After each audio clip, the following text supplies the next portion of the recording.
Somber music plays in the background as the narrator begins. Are you tired of people taking advantage of your kindness? Do you ever wonder how far you should go to help those closest to you? Let me share a story that'll make you question everything, especially when it comes to generosity and loyalty. My name is Emily, and I'm 28 years old. I've been working as a marketing coordinator at Smith & Company for 3 years now. My boss, Rachel, has been with the company since its inception, and she's not only my superior but also someone I deeply respect. At 42, she's got a wealth of experience that I can only dream of having. She's like a mentor to me, always willing to lend a listening ear or offer advice when I need it. My partner, Alex, is 30 years old. We've been together for 5 years now, and we have 2 beautiful kids, 3-year-old Jack and 1-year-old Lily. Alex used to be an accountant at a nearby firm, but 6 months ago, he got laid off. It was tough on both of us, but we managed to cope. That's when Rachel stepped in and offered him a job as a freelancer at our company. We thought it would be a great opportunity for him to get back on his feet while still taking care of the kids. I have to admit, I was grateful to her for being so generous. She even gave us a small stipend to help with expenses while Alex looked for new employment. However, as time went by, things started to unravel. Alex became increasingly picky about the type of work he wanted to do. He'd come up with all sorts of excuses why he couldn't take on certain projects or tasks, claiming they were beneath his skill level as an accountant. At first, Rachel was understanding, but eventually, she began complaining to me about how uncooperative Alex was being. The situation reached a boiling point when Alex started calling in sick to work on days when there weren't any projects for him to take on. He'd say he had to take care of the kids or run errands, but I suspected he was just avoiding going into the office. Rachel grew frustrated with his lack of effort and how it was affecting our team's morale.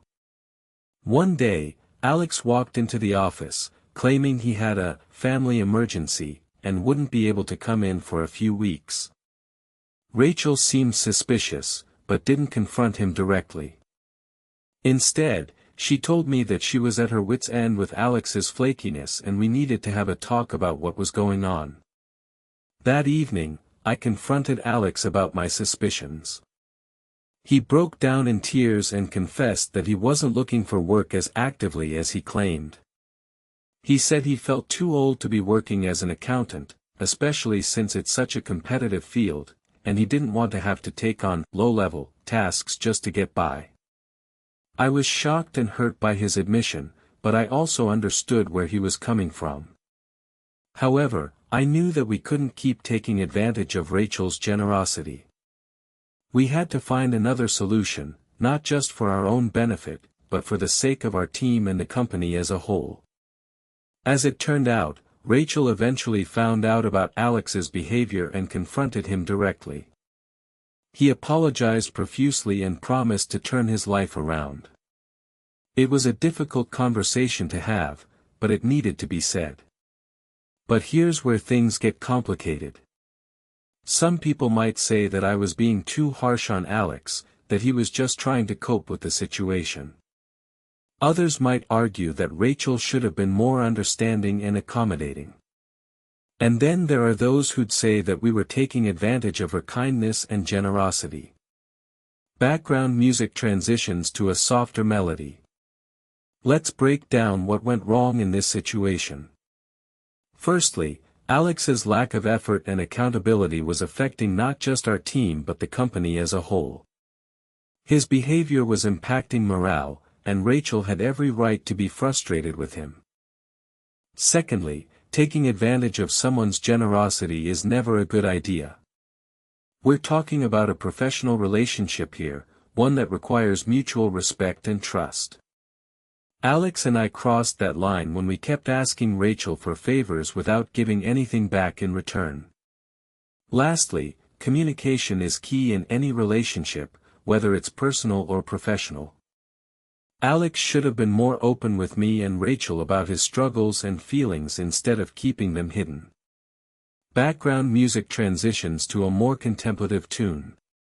Now, I want you to put yourself in my shoes. How would you handle this situation? Would you be understanding and accommodating like Rachel, or would you be more direct and assertive like me? Here are some possible scenarios. You could argue that Alex was justified in feeling overwhelmed by the job market and deserved a break. Alternatively, you might think that we were taking advantage of Rachel's kindness and generosity and that we should have been more considerate of her time and resources. Or maybe, just maybe, you'd agree with me that Alex needed to take responsibility for his actions and be more proactive in finding new employment. Whatever your perspective is, I want to hear it. Share your thoughts, opinions, and experiences in the comments below. Let's have a respectful discussion about what we would do in this situation.